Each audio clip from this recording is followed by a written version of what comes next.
చేయలేదంటారా? అదే అర్థం కావట్లేదు కదా, అదొక సస్పెన్స్. అరెస్ట్ అయితే ఎక్కడున్నారో నా భర్తని చూపించండి అంటూ భార్య బిడ్డలు రావాలి. లేదు, అరెస్ట్ అయ్యి ఏ స్టేషన్లకి తిప్పే అలవాట్లు ఉంది కదా గత ప్రభుత్వం, లాస్ట్ స్టేషన్ ఆ స్టేషన్ అంటూ ఎక్కడ ప్రభుత్వం కాదు కదా, గతం ఎందుకు చెప్తారు, ఇప్పుడు అదే మీరు అంటున్నారు, మరి ఎక్కడున్నారు అని అంటున్నప్పుడు అంటున్నారు కదా, వల్లభనేని వంశీ అరెస్ట్ అన్నారు కదా. అరెస్ట్ అంటే నాకు డౌట్ వచ్చింది, అరెస్ట్ అయ్యారా అని. అరెస్ట్ అయి ఉంటే వారి కుటుంబ సభ్యులు ఎక్కడున్నారో చూపించమని అడుగుతారు. అరెస్ట్ అవ్వకుండా ఎస్కేప్ అయి ఉండి అతన్ని వెతుకుతూ ఉన్న మూమెంటే జరుగుతూ ఉంది. అరెస్ట్ అయితే బెయిల్కి వేసుకుంటారు, కోర్టు ప్రొసీజర్ స్టార్ట్ అయిపోతుంది.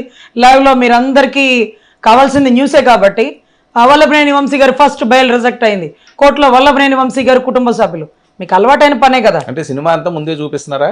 అది మీరు ఏం చేయబోతారో, ఇంకా ఏమి చేయలేదు కాబట్టి అరెస్ట్ అనేది ఇంకా లేదు.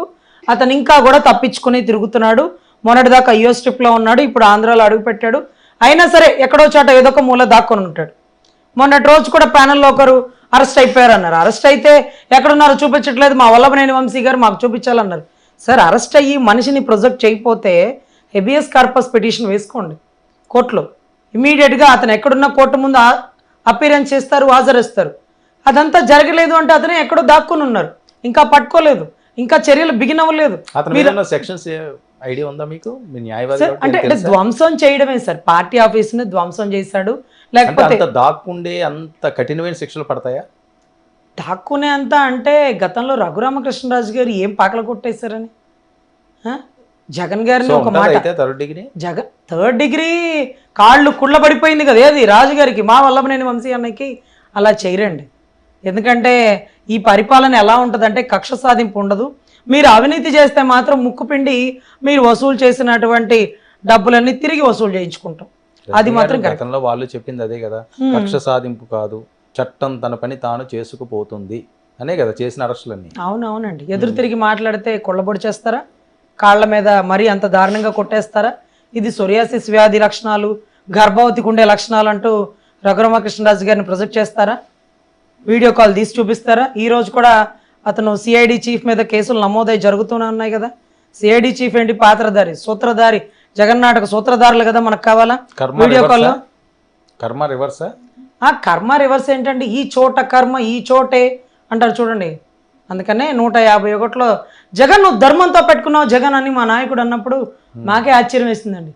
151లో కనీసం 51 ఉంటుంది కానీ 151లో ఒకటి తీసేస్తే 15 మిగలొచ్చు కదా అన్నాడంటే అసలు ఆయన నిజంగా ఒక కారణ జన్ముడా, జరగబోయేదాన్ని ముందుగానే అంచనా వేశాడు. 2 చోట్ల ఓడిపోయినాడు, ఒక్క ఎమ్మెల్యే లేనోడు, భారీ మెజారిటీ 151 సీట్లు వచ్చినోడిని ఒకటి కోల్పోతావు జగన్, నువ్వు ధర్మంతో పెట్టుకున్నావు, అనుకున్నది జరగదు. నేను అనుకున్నాను 2 చోట్ల ఓడిపోతానని, జరగలా, ఇది కూడా నువ్వు అనుకో కానీ అదే జరుగుతుంది అన్నాడు.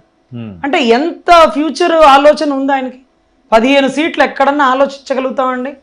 15 అయినా ప్రతిపక్ష నాయకుడికి పాత్ర లేనట్టే కదా.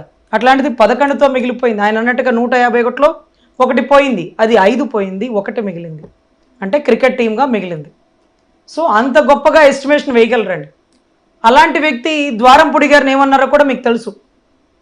వీర మహిళలను కొట్టినప్పుడు, కర్రలు పెట్టి వెంబడబడినప్పుడు, మా మీద తప్పుడు కేసులు వేసి జైల్లో పెట్టించినప్పుడు, ద్వారంపూడి నాకు గనక ప్రభుత్వంలో గనక నేను ఉంటే, నేను గనక పదవిలోకి వస్తే నిన్ను గుడ్డలిప్పి తీసి కొడతానని ఆ రోజు శపథాలు చేసిన నాయకుడు ఈరోజు రాజకీయ నాయకుడుగా ఏది కొట్టట్లేదుగా. అదే అంటున్నాను సార్, నాయకుడు డైలాగులు పడితే పరిమితం అయినయి. మీరు అంటారు కదా, అదిగో చూడు వాళ్ళ వీర మహిళలను కొట్టేసినందుకు పవన్ కళ్యాణ్ ఎగబడి వాళ్ళ మీద పడి కేసులు వేశారు. దానికోసం వెయ్యం సార్, మేము ఓర్చుకుంటాం. మరి మహాత్మా గాంధీ ఒక చెంప కొడితే ఇంకో చెంప చూపించాం కానీ ఒక చెంప మీద కొట్టినప్పుడు ఓర్చుకుంటాం. మీరు చూసారు కదా, అంజు యాదవ్ కొట్టినప్పుడు కూడా మా వీర సైనికుడు ఓర్చుకున్నాడు కదా. సో అదే మాదిరిగా మేము ఓర్చుకుంటాం. కానీ బియ్యాన్ని దేశాలు దాటి మళ్ళిస్తున్నాడు చూడండి, అది మాత్రం పట్టుకొని వచ్చి కేసు వేస్తాం. పర్యాటక శాఖ మంత్రి ఈ రోజా గారి సంగతి మీకు తెలిసే. అన్నకే గతి పట్టించానో తమ్ముడి బతుకు కూడా అంతే, నువ్వెంత నీ బతుకెంత అని మాట్లాడినటువంటి పదాలన్నీ మాకు తెలుసు. దానికి వెంటనే మేము చర్య తీసుకోం. క్రీడా శాఖలో కొన్ని తప్పిదాలు జరిగినాయి. ఫస్ట్ ప్రైజ్, సెకండ్ ప్రైజ్ 2 లక్షలు 5 లక్షలు అంటూ యువకులకి బిడ్డలకి ఇచ్చింది, కానీ అమౌంట్ లేదు దాంట్లో. ఈ రోజుకి కలెక్ట్ అవ్వాలి. 2 ఏళ్ళు 3 ఏళ్ళు 4 ఏళ్ళు జరుగుతూనే ఉంది. క్రీడా శాఖలో డబ్బులన్నీ దారి మళ్ళించింది. ఆడదాం ఆంధ్రాలో ఉన్న ప్రైజెస్ అవి. అవును సార్, అఫ్ కోర్స్ ఆడుదాం ఆంధ్రాని చివరిలో చేసింది, కానీ ఆడుకుంటుంది ఆంధ్రాని ప్రభుత్వం వచ్చిన దగ్గర నుంచి.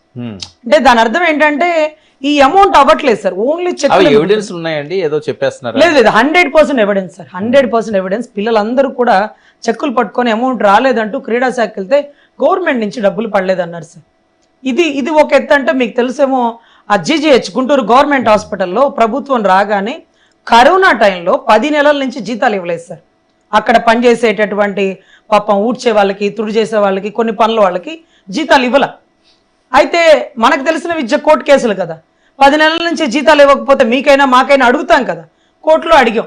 అప్పుడు మా అడ్వకేట్ గారు ఉన్నారు, పోసాని వెంకటేశ్వరరావు గారు, అమ్మా ఈ కేసు నువ్వు ఫైల్ చేస్తున్నావు, నువ్వు ఫైల్ చేస్తే వాళ్ళు ఉద్యోగాలు తీసేస్తారు అన్నారు. అట్లా తీసేస్తారు సార్, నేను అడుగుతుంది న్యాయబద్ధంగా 10 నెలలు జీతాలు ఇవ్వాలంటే కుటుంబాలు గడవాలి కదా. అందులో పారిశుద్ధ శాఖకు సంబంధించి అంటే నేను కేసు వేయడం, వాళ్ళు ఉద్యోగాలు తీసేయడం ఒకేసారి జరిగింది సార్. అవునా? ఎంతమంది?